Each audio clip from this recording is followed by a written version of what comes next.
Hello दोस्तों, नमस्कार। मैं आप लोग को इस वीडियो में बताया हूँ कि V8 से आप लोग टाइप सी चार्जिंग जैक कैसे लगाओगे। तो आप लोग वीडियो में पूरा लास्ट तक देखिएगा, तभी आप लोग को समझ में आएगा दोस्तों कैसे लगाना है। तो अगर आप लोग को वीडियो थोड़ा बहुत अच्छा लगे तो वीडियो को लाइक जरूर कीजिएगा और हमारे चैनल को सब्सक्राइब जरूर कर लीजिएगा, क्योंकि ऐसे ही वीडियो मैं इस चैनल पर डालता रहता हूँ। तो बने रहिएगा लास्ट तक आप लोग।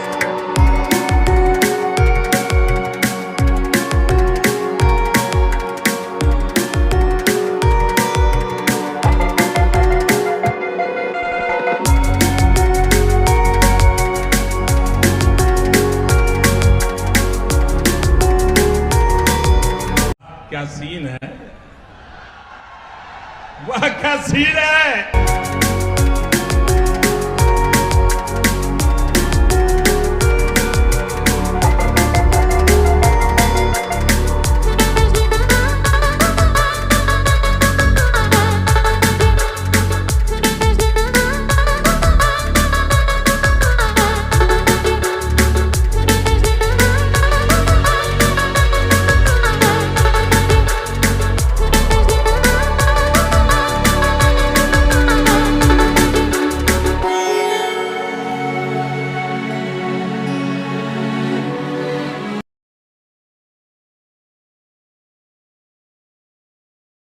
भाई मजा आया, और मैं ये जो मजा है हिंदुस्तान के हर व्यक्ति को देना चाहता हूं।